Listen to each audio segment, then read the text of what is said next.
cocos, dentro de los cocos gram positivos.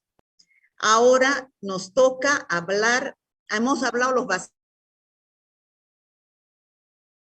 gram positivos, Listeria, el Bacillus anthracis, los Clostridium.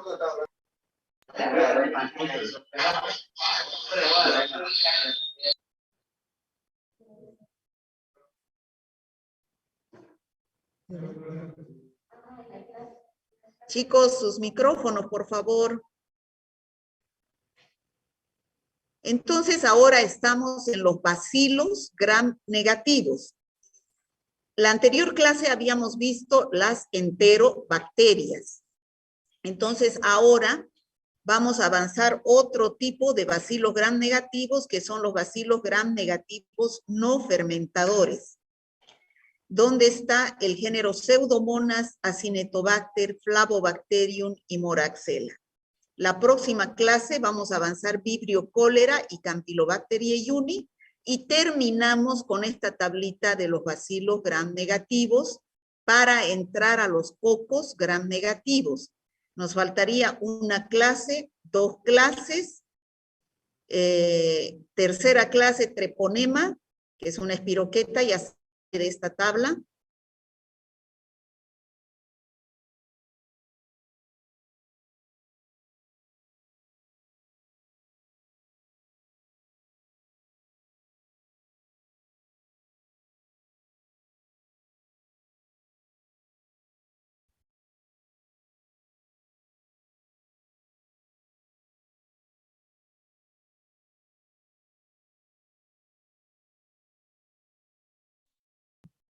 Bien. Bueno, ¿por qué se llaman bacilos gram negativos no fermentadores? Porque si ustedes conocen, hemos hablado cuando hemos avanzado cultivos en laboratorio, hemos visto y hemos conocido un medio que se llama el agar McConkey. Este agar McConkey es un agar rosado a base de carbohidratos. Entonces ahí las bacterias crecen produciendo 2 tipos de colonias de acuerdo a que fermenten o no fermenten los carbohidratos. Disculpe, doctora, ¿está compartiendo pantalla?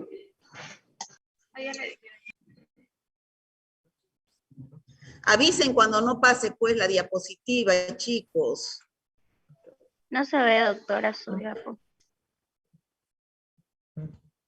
A ver ahora. Sí, van a desconectarla, apagarla. Tampoco, doctora.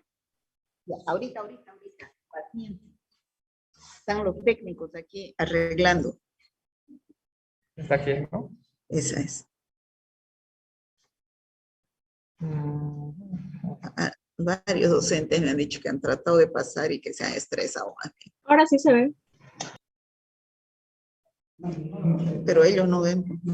Ahora intenta conectarlo. ¿Verdad? Intenta conectarlo. Sí se ve, doctora. Ya se ve, doctora, gracias. Ya. Ahora aquí le voy a preguntar si se ve. Aquí ponga. Pregúntale si se ve. ¿Ahora se ve? Sí, doctora. ¿Se ve? Sí, doctora. Sí, doctora. Ya. Entonces les decía por qué se llaman no fermentadores. Porque en el agar McConkey las fermentadoras, que son las enterobacterias, crecen produciendo colonias rosadas. En cambio, los no fermentadores, que es lo que vamos a avanzar hoy, producen en el mismo medio colonias transparentes. ¿Ya? Entonces, estos son los que nos toca avanzar hoy. ¿Y cuáles son? Vamos a avanzar varios géneros. Género Pseudomonas, que es el más importante, género Stenotoformonas, género Acinetobacter, género Burkholderia, género Alcalígenes y género Flavobacterium. De todos estos nos vamos a referir más ampliamente al género Pseudomonas, ¿ya? Todos estos son bacilos gram negativos, no fermentadores, ya saben por qué. Ahora, todas estas bacterias les encanta la humedad, viven en el agua, les gusta la humedad. Por eso, donde hay humedad, en cualquier ambiente proliferan. ya sea en el medio ambiente o ya sea en el ambiente hospitalario, ¿ya? Vamos a empezar con las pseudomonas. Las pseudomonas tenemos dos grupos, un grupo fluorescente y un grupo no fluorescente. ¿Por qué se llaman fluorescente? Porque estas producen pigmentos al crecer y también al desarrollar en el ser vivo, en las patologías que producen. Aquí tenemos la pseudomona aeruginosa, la pseudomona fluorescens, la pseudomona pútida. En el grupo no fluorescente está la pseudomonas stutzeri, la pseudomonas mendocina. ¿Qué es lo que tienen en común, como les decía, todos estos bacilos gram negativos, especialmente las pseudomonas? Que son microorganismos, como vemos acá en la figura, que se pueden encontrar en el medio ambiente, en donde hay agua, donde hay humedad. ¿Qué pasó? Doctora, disculpe, no está pasando a la diapositiva. Van a tener que entrar ustedes ya mucho atrás. ¿Ahora se ve? Vaya a Zoom. ¿Se ve? Venga, pregúntale. Sí, doctora, se ve. Y ahora sí, comparta pantalla normal. Qué macana, ¿no? Bueno, estaba queriendo pasar en el aula, pero proyectando, pero no se puede. Bueno, entonces, todos estos bacilos gram negativos no fermentadores, ¿se ve? ¿Qué es lo que tienen en común? Como vemos acá en la figura, cuando se encuentran en el medio ambiente, se encuentran en las aguas estancadas, que no reciben tratamiento. Por ejemplo, en las pozas, se encuentra en las piscinas que no son tratadas, sobre todo, donde la gente al bañarse en estas piscinas ingresan estas bacterias y la patología más importante que produce es la otitis del nadador. Pero en el ambiente hospitalario, estas bacterias se encuentran en todos los lugares donde hay humedad. Por ejemplo, en la comida, en las flores de los jarrones. Por eso es que no se debe llevar, véngase acá, véngase acá. ¿Ve? Ya. No se debe llevar flores en los jarrones a los hospitales, porque como estas bacterias viven en el hospital y al ponerles agua, entonces ellas proliferan en los jarrones y se constituyen una fuente de infección, al igual que en los baños no desinfectados. Y una fuente de infección importante en los hospitales son los respiradores mecánicos, porque esos respiradores tienen humedad y si no se los desinfecta adecuadamente, mediante esto se está introduciendo directamente hacia las vías respiratorias inferiores y el paciente puede sufrir de neumonía intrahospitalaria. En los equipos de diálisis e incluso en las soluciones desinfectantes, es decir, si nosotros dejamos frasquitos de desinfectantes y no los cambiamos frecuentemente, proliferan estas bacterias que les gusta tanto la humedad. Fíjense ustedes, acá tenemos un paciente que está en una sala de terapia intensiva. Estos pacientes generalmente están inconscientes porque tienen falla de múltiples órganos, ¿no? Entonces, están sometidos a una serie de procedimientos invasivos, como vemos acá en la figura, para poderlos mantener con vida. Por ejemplo, si tienen insuficiencia respiratoria, se conectan a un respirador mecánico que, como dijimos, puede tener restos de humedad donde proliferan estas bacterias que viven en el hospital. Lo mismo, este paciente no se levanta al baño, hay que conectarle a una sonda urinaria para que pueda orinar y esta puede estar contaminada con bacterias del hospital. Lo mismo, este paciente no come, entonces hay que darle nutrición parenteral y se conecta a un catéter venoso.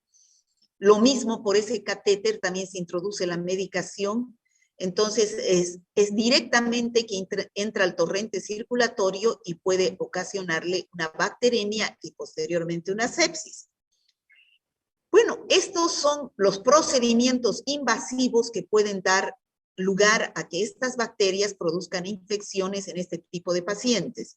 El respirador mecánico, una neumonía intrahospitalaria. La sonda urinaria, una infección urinaria nosocomial. El catéter venoso, una sepsis intrahospitalaria.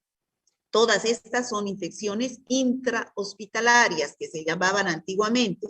Actualmente se llaman infecciones asociadas a servicios de salud, ¿ya? Algunos también llaman infecciones nosocomiales, o sea, del nosocomio, del hospital.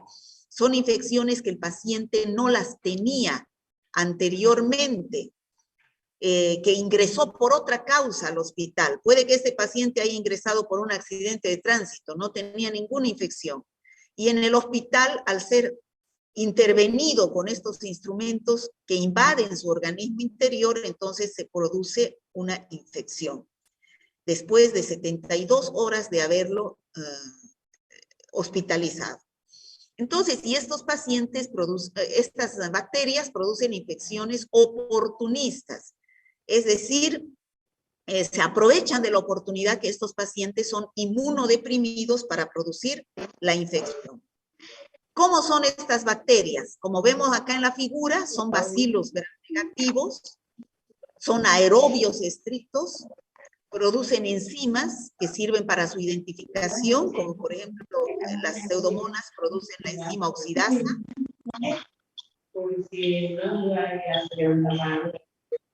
Por favor, chicos, micrófonos. No vamos a pasar clase por eso. Nosotros ahí. ¿Qué pasó? Su audio, compañera. Sarabia Mendoza, por favor. Ya. Acá, como vemos en esta figura de abajo, tenemos un medio de cultivo de una pseudomona aeruginosa. ¿Qué es lo que ustedes ven ahí? Una pigmentación azul verdosa. Eso es característico de la pseudomona aeruginosa, tanto in vitro, en los medios de cultivo, como también in vivo, esa pigmentación azul verdosa. Cuando infecta esta bacteria a los pacientes, si infecta, por ejemplo, y produce una otitis, va a producir una secreción media verdosa. Si infecta a los pacientes quemados, también va a producir secreción verdosa. Y cuando crece así en el laboratorio, también producen las colonias esta pigmentación azul verdosa. Y si uno huele estas colonias, los libros dicen que será un olor a frutas, olor a manzana verde, otros dicen olor a uvas, pero yo cuando huelo la pseudomona aeruginosa es un olor sui generis, es decir, es un olor especial a pseudomona aeruginosa, que cuando hay un paciente en el hospital con pseudomonas, los médicos directamente dicen seguro que es pseudomona, porque es un olor bien especial. Esta bacteria llamada pseudomona aeruginosa es la más importante y la van a ver toda su vida ustedes en el hospital. Vive en las salas de terapia intensiva, al igual que la Cinetobacter, la Burkholderia, ¿no? Gracias a que produce estas infecciones gravísimas, a que tiene pilis o fimbrias, como vemos acá en la figura, a través de los cuales se adhiere fuertemente a las células a las cuales infecta. Tiene una cápsula que le da protección antifagocitaria, tiene un lipopolisacárido en su pared celular que actúa como endotoxina, y ese pigmento que tiene, que es la piocianina azul verdosa, también tiene toxicidad. Como vemos acá en la figura, esta bacteria, vuelvo a repetir, se encuentra en los ambientes húmedos de los hospitales, produciendo infecciones intrahospitalarias, se encuentra en las flores, en los lavamanos, en los respiradores, en los equipos de diálisis.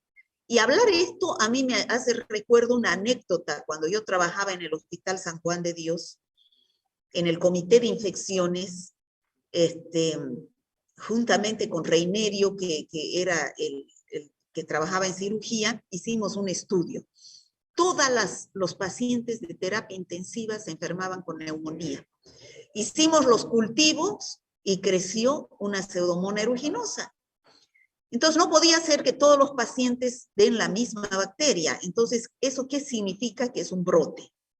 Empezamos a estudiar todo lo de terapia intensiva. Sacamos cultivos de los respiradores, cultivos de las camas, de las manos de las enfermeras, de las manos de los médicos, de los lavamanos, de las toallas. ¿Y dónde encontramos la Pseudomonas? En los jabones. En ese entonces se lavaban los médicos, las enfermeras, las manos con jabones sólidos, o sea, pasta de jabón. Entonces, como lo dejaban el jabón ahí en los recipientes con agua, entonces ahí crecía la Pseudomonas.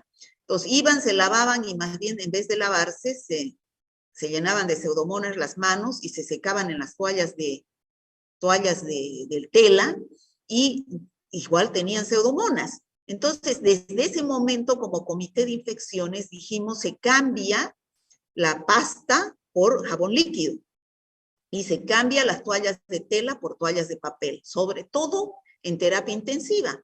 Y así surgió el cambio porque encontramos la Pseudomonas en los jabones, en las toallas, contaminando las manos del personal de salud. ¿Qué importancia tiene la Pseudomonas aeruginosa en los hospitales? ¿Qué infecciones produce? La más importante, las neumonías intrahospitalarias, en pacientes sometidos a ventilación mecánica, ¿no? Les puede dar neumonía intrahospitalaria, traqueobronquitis, ¿no? Infecciones que pueden producir hasta necrosis del parénquima pulmonar. También en pacientes que están con sonda urinaria, infecciones urinarias nosocomiales, ¿no? Porque las enfermeras, al colocar la sonda, deben estar con todas las normas de bioseguridad. Pero si sus manos están sucias, si no hacen campo estéril, introducen hasta la vejiga la sonda con bacterias, produciéndose la infección urinaria intrahospitalaria. Como les decía, también en los pacientes quemados. Ustedes están viendo esta semana infecciones de piel y partes blandas, donde vemos que la piel es una barrera protectora importante, la primera barrera de defensa que tiene microbiota e impide además el paso de bacterias patógenas. Pero ante cualquier lesión que tenga la piel, entonces deja pasar, es una puerta de entrada para las infecciones. Y las quemaduras, el paciente ha perdido piel. Entonces es una puerta de entrada para que las bacterias desarrollen y produzcan infecciones, como por ejemplo vemos acá, pacientes quemados con Pseudomonas aeruginosa que desarrolla en estas lesiones, como una pigmentación verdosa. ¿Qué otras infecciones produce la Pseudomonas? Ay, ¿cómo vuelvo para atrás? Ay, se me va para adelante. Ya. ¿Qué otras infecciones produce la Pseudomonas, pero en pacientes que no están hospitalizados? Fíjense estas dos figuras de acá. Esta es una otitis, secreción que sale por el oído. Se llama otitis del nadador, porque dijimos que estas bacterias viven en las piscinas, en los estanques, en el agua estancada, que no está tratada y ahí vive la Pseudomonas. Entonces, estos pacientes pueden desarrollar la otitis del nadador, que puede ser invasiva de los huesos craneanos adyacentes al oído infectado.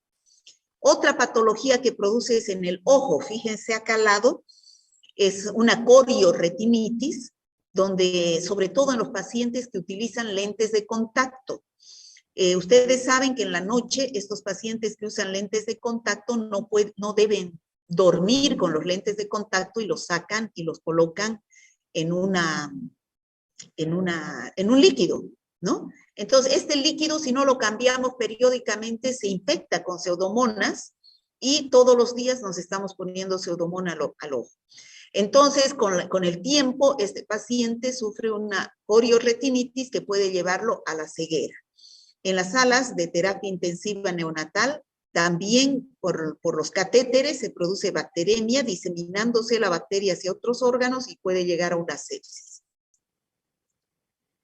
Esas son infecciones de quemados. Entonces, ante todas estas infecciones importantes que produce la Pseudomonas aeruginosa, ustedes deben pedir un análisis bacteriológico, porque ¿qué más tienen en común estas bacterias no fermentadoras que viven en los hospitales? Multiresistencia a los antibióticos. Son bacterias malísimas. Cuando ustedes escuchen que creció una pseudomona, una cinetobacter, una estenotoformona en sus pacientes, ténganle mucho cuidado y mucho buen manejo de antibióticos. Deben pedir un análisis bacteriológico para que sepan la susceptibilidad de esa bacteria a los antibióticos en forma específica, ¿no? De acuerdo a la infección que produce, se cultiva la muestra, se hace un GRAM, se cultiva en agar Maconque y agar sangre y se hace el antibiograma, ¿no? En la tinción de GRAM vamos a ver bacilos GRAM negativos, va a crecer la colonia. Aquí en el antibiograma vemos que el medio de cultivo, ustedes lo han visto, es amarillito, clarito, pero acá cuando crece la Pseudomonas aeruginosa produce esta pigmentación azul verdosa que es la pioverdina, y si uno lo huele dice olor a uva, a manzana verde, dice a frutas, dicen otros, ¿no? Se hacen las pruebas bioquímicas de identificación, una de esas es la prueba de la oxidasa, nos da positiva con esta, bueno, eso se hace en el laboratorio, ¿no? En el laboratorio se hace todas estas pruebas de identificación para decirles a ustedes si es una Pseudomonas aeruginosa que crece con la pigmentación azul verdosa y el antibiograma correspondiente. Como les decía, el tratamiento de estas infecciones es con mucho cuidado, haciendo un uso discriminado de antibióticos. Se puede empezar ante una sepsis, una neumonía intrahospitalaria con tratamiento empírico. Generalmente, ¿qué se recomienda? Aminoglucósidos, quinolonas, cefalosporinas de tercera, cuarta generación, pero generalmente lo que se recomienda no es realizar una monoterapia, es decir, con un solo antibiótico, sino combinar antibióticos, hacer sinergia se llama. ¿Cuál es la sinergia que más se utiliza? Un aminoglucósido que puede ser amicacina, gentamicina, tobramicina, con un beta-lactámico. Generalmente una cefalosporina de tercera o cuarta generación. Puede ser un aminoglucósido como la amicacina con una ceftazidima o con una ceftriaxona, ¿no? ¿Por qué? Porque al dar juntos se potencia la acción. No es la misma acción que dar solo. Estas bacterias son multiresistentes a los antibióticos porque son bacterias multitratadas. Estos antibióticos, estas bacterias viven en el hospital, son el fruto de varias infecciones de estos pacientes que son multitratados, por eso es que adquieren múltiples mecanismos de resistencia. Entonces, ¿qué debemos hacer para prevenir y controlar estas infecciones intrahospitalarias? Evitar la contaminación de los equipos médicos, los respiradores, las sondas urinarias. Debemos mantener la esterilidad de estos equipos que son de invasión al paciente para evitar introducir estas bacterias multiresistentes. Y se debe hacer un uso discriminado de los antibióticos de acuerdo a lo que dice el antibiograma para no quemar los antibióticos sin necesidad. Aquí tenemos un caso clínico de un niño de 2 años que ingresa con tez pálida, esfuerzo respiratorio aumentado, respiración rápida, se auscultaron ruidos en los pulmones, cianosis leve, es decir, que tenía un problema respiratorio, tos crónica, y después empieza a eliminar expectoración mucopurulenta verdosa, que se la cultiva y crece Pseudomonas aeruginosa. Su radiografía de tórax también muestra reparos intersticiales peribronquiales aumentados, ¿no? Entonces, se sospecha de una fibrosis quística pulmonar, se administra tratamiento empírico ceftazidima, es decir, un beta-lactámico con un aminoglucósido por vía intravenosa, eso es empíricamente. Luego la tinción de Gram muestra bacilos Gram negativos y crece una pseudomonas aeruginosa. ¿Ya? ¿Cuáles son las medidas de control para eliminar estas bacterias? Ya dijimos, esterilidad, bioseguridad en los hospitales y sobre todo el lavado de manos de los médicos y enfermeras entre paciente y paciente. Ese lavado de manos es lo más importante. Otras pseudomonas, además de la pseudomonas aeruginosa, la pseudomonas fluorescens, la pseudomonas pútida, ¿no? Se encuentran, todos estos no fermentadores se encuentran como saprófitos en los suelos, aguas y ambientes hospitalarios, que generalmente cuando ingresan a los pacientes de la comunidad fuera del hospital, se pueden tratar fácilmente estas infecciones, como la otitis del nadador, la coriorretinitis o cualquier infección de herida. Pero en los hospitales estas bacterias son multiresistentes. Bueno, hemos hablado del género Pseudomonas. Ahora hablamos del género Burkholderia. Tenemos dos especies importantes, la Burkholderia cepacia y la Burkholderia pseudomallei. Igual que la Pseudomonas aeruginosa, esta bacteria se encuentra produciendo infecciones intrahospitalarias dentro de los hospitales. Y los cuadros clínicos son de todas estas bacterias similares. Neumonía intrahospitalaria en pacientes con respirador mecánico, infecciones urinarias en pacientes con sonda, sepsis en pacientes con catéter venoso. Al cultivar en el laboratorio, crecen produciendo en el agar Maconque colonias que pueden tomar un color rosado o pigmentación amarilla. La Burkholderia pseudomallei se encuentra en el sudeste asiático en forma comunitaria, en grandes plantaciones de arroz. Ustedes saben que el arroz necesita de mucha humedad. Entonces, la gente que entra a cosechar el arroz y tiene alguna microherida, ingresa la bacteria y puede producir infecciones cutáneas, infecciones cutáneas purulentas, o también por medio de los pulmones, la inhalación puede producir neumonía extrahospitalaria, ¿no? Aquí tenemos las dos infecciones producidas por las Burkholderia pseudomallei en el medio extrahospitalario, que son infecciones cutáneas y infecciones pulmonares. Otro género es la Stenotophormona maltophilia, ¿no? Antes pertenecía al grupo de las pseudomonas, después a las xanthomonas y ahora sí se llama Stenotophormona, donde el género, la especie más importante es Stenotophormona maltophilia. Esta bacteria se ha visto que contamina las soluciones desinfectantes. Por eso los frasquitos de yodopovidona, de povidona jabonosa, de alcohol en los hospitales deben cambiarse frecuentemente. ¿Por qué? Porque proliferan estas bacterias y a través de estos desinfectantes pueden contaminar a los pacientes. Bueno, también puede producir infecciones de heridas o también en los hospitales pueden producir las infecciones intrahospitalarias. También son bacilos gram negativos y crecen en el agar Maconque. Otro género es el Acinetobacter. De mi experiencia, lo que yo más he visto en el hospital, en el San Juan de Dios, en terapia intensiva, vivían en la Pseudomonas aeruginosa y el Acinetobacter baumani, ¿no? Este género Acinetobacter, además de las que se ha encontrado en la humedad, pero también en las manos del personal, en las manos secas del personal médico y de enfermería, ¿no? Por eso es que el lavado de manos, el uso de guantes, importantísimo, ¿no? Existen dos especies de Acinetobacter. El baumani, que es el más importante en los hospitales, y el Acinetobacter lofli, ¿no? Estos son bacilos gram negativos, pero pequeñitos. A veces se puede confundir como un cocobacilo, ¿ya? Producen las infecciones intrahospitalarias, que ya dijimos, las mismas que la pseudomonas. Y por último tenemos al género Moraxella. Estos dos no tienen nada que ver con infecciones intrahospitalarias. Tenemos a la Moraxella catarrhalis y la Eikenella corrodens, ¿no? Género Eikenella.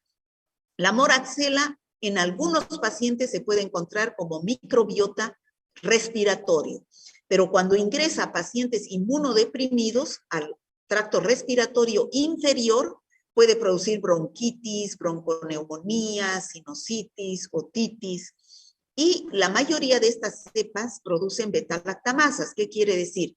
Que al producir beta-lactamasas pueden ser resistentes a los antibióticos beta-lactámicos. Por eso es importante que ustedes como médicos, cuando el laboratorio les informe una Moraxella catarrhalis, pidan siempre la prueba de la beta-lactamasa para ver la resistencia a los beta-lactámicos y ustedes no hagan el tratamiento con un beta-lactámico cuando dé positiva. Luego tenemos el género Eikenella. La Eikenella corrodens se encuentra en la boca de los perros. Es un bacilo gram negativo, ¿no? Se encuentra como microbiota de la flora de los perros. Entonces, cuando ellos producen una mordedura, entonces puede ingresar esta bacteria y puede producir infección de una herida, ¿no? Esa herida tiene olor a lejía y también cuando esta bacteria crece en el laboratorio es olor a lejía o lavandina, es lo mismo, ¿no? Y es sensible a la penicilina. Bueno, todas estas bacterias hemos visto que tienen en común muchas cosas. Les gusta la humedad, producen infecciones en los hospitales, producen infecciones en pacientes inmunodeprimidos, por eso son oportunistas y, lo más importante, resistentes a los antibióticos. Por eso es que deben pedir ustedes un cultivo. El médico acá, terapista, vive detrás del laboratorio viendo el resultado de sus análisis, de sus pacientes. Entonces, ¿qué hacen en el laboratorio? Hacen una tinción de Gram, ven que hay bacilos gram negativos, siembran en Maconque. Si son enterobacterias, fermentan los carbohidratos. Si no son enterobacterias, son bacilos gram negativos no fermentadores, que son los que hemos visto ahora, Pseudomonas, Acinetobacter, Burkholderia, Stenotophormona, Flavobacterium, Eikenella, Moraxella, ¿no? Y el laboratorio va a hacer una serie de pruebas bioquímicas, como es el TSI sin cambio, la prueba de la oxidasa positiva, la prueba de la catalasa positiva, hacen la fermentación de los azúcares OF, que son oxidación, fermentación. O sea, fíjense cuánto trabaja el laboratorista para informarles a ustedes específicamente es tal bacteria y tiene tal sensibilidad. En conclusión, ¿qué podemos decir? Estos bacilos gram negativos no fermentadores son importantísimos y a los cuales ustedes le van a tener miedo en los hospitales porque tienen el 50% de mortalidad en los pacientes, ¿no? Paciente que entra a terapia intensiva sin tener ninguna infección y que allá se contamina es una bacteria intrahospitalaria. Proliferan en ambientes húmedos, son oportunistas, por cuarta vez estoy diciendo, ¿no?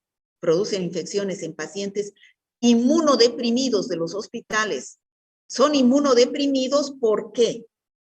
Porque tienen una enfermedad de base y como consecuencia se adquieren lo más grave que es una infección nosocomial y son resistentes a los antibióticos. Bueno, eso sería infecciones de piel y tejidos blandos, chicos. No sé si tienen alguna pregunta.